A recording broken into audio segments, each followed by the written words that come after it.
ኃጢአትን ለማን? ሰው ሲበድል ኃጢአትን ለካህን ወይስ ለእግዚአብሔር? ለካህን ወይስ ለእግዚአብሔር? መልሱልኛ አንዱን። እርግጠኛ ናችሁ? ለማን? ለካህን።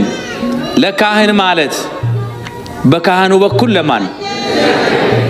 ለምን ተዘዋዋሪ ያስፈልገ? ቀጥታ ለኢየሱስ ክርስቶስ ቀጥታ ለሱ የተቻለ ቀላል መንገድ እያለ የምን ዙሪያ ጥምጥም ነው? ስለዚህ ኃጢአትን አያስፈልግም እንደ አማካሪ ነው እንጂ እንደ መለኮታዊ መመሪያ ተቀብለን ለካህን ኃጢአታችንን አንናዘዝም የሚል ዘመቻ አለ። በዛ ላይ ጥቂት ነገር ብቻ ነግራችኋለሁ። ልብ ብላችሁ ስሙኝ። እውነት ነው እንደተባለው ኃጢአትን ለጌታ መናዘዝ ይቻላል ወይስ አይቻልም የሚለውን መመርመር ያስፈልጋል። የሰው ልጅ በዚህ ዓለም ላይ ሲኖር ይበድላል፣ እንበድላለን። ሰማያት እንኳን በእግዚአብሔር ፊት ንጹህ አይደሉም። ማንም ሰው ንጹህ የለም። የእግዚአብሔር ቸርነት ነው እንጂ የሚያኖረን፣ ሁላችንንም ስራችን አይደለም የሚያኖረን። እግዚአብሔር ያየውን ሳያሳይ የሰማውን ሳያሰማ ሽፍን አድርጎ በቤቱ ያኖረናል።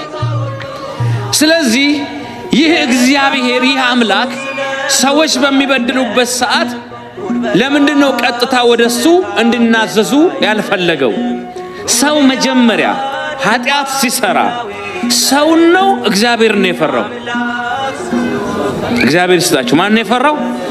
ሰውን ነው። ሰው አየኝ አላየኝ፣ እዚህ አካባቢ አበሻ አለ፣ እዛ አካባቢ አበሻ የለም ብለን ሀገር ቀይረን ከተማ ቀይረን ብዙ ጊዜ በደል የምንፈጽመው ሰው አየኝ አላየኝ ብለን ነው።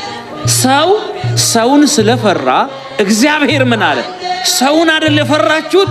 የፈራችሁትን ሰው እንደራሴ አድርጌ አስቀምጬላችኋለሁ አለ።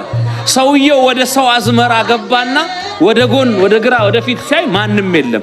አዝመራ ውስጥ ገብቶ ገጠር ነው። በዶንያው ሙሉ በቆሎ ሼት ቀጥፎ ኬሻውን ሞላና ሊወጣ ሲል ወደ ላይ አየ። ማማው ላይ ባለቤቱ አለ። ሳቀበት። ደነገጥክ እንዴ ያለው? አትደንግጥ፣ ፊቱንም ወደ ላይ አይተ ቢሆን ኖሮ ወደ ባሰ ጥፋት አትገባም ማለት። የሰው ልጅ መጀመሪያው ነው እግዚአብሔር ያልካለ ኃጢአት አይሰራም። ለምሳሌ በኦሪት ዘፍጥረት ስናነብ ከምዕራፍ 37 እስከ ምዕራፍ 45 የዮሴፍ ታሪክ አለ። ዮሴፍ ወደ ግብጽ ተሰደደ። የጲጥፋራ ቤት ውስጥ አገልጋይ ሆኖ ገባ። ጌታው ጥሎት ሄደ። እመቤቲቱ ለኃጢአት ጋበዘችው። ሰው ባያይ እንኳን አላት። ማን ያያል? በእግዚአብሔር ፊት እንዴት ኃጢአት አደርጋለሁ እንደምትዩ ጌታው የለም፣ የሚታዘብም ስጋ ለባሽ ሰው የለም። በህሊናና በእግዚአብሔር ፊት ግን ንጹህ መሆን አይቻልም። መጀመሪያ ለእግዚአብሔር ለህሊና የታማኝ መሆን ፈልጋለሁ አላት። ሰው መጀመሪያውኑ ኃጢአትን ሰውን ነው እንጂ የሚፈራው እግዚአብሔር አይደለም። እግዚአብሔርን ከፈራ መጀመሪያ የማያደርግም። ስለዚህ ክርስቶስ ምን አለ? እኔን ሳይሆን እንደናንተ ያለ ሰው ስለሆነ እየፈራችሁ ያላችሁት አለ ሰው ጋር ሂዱ አለ።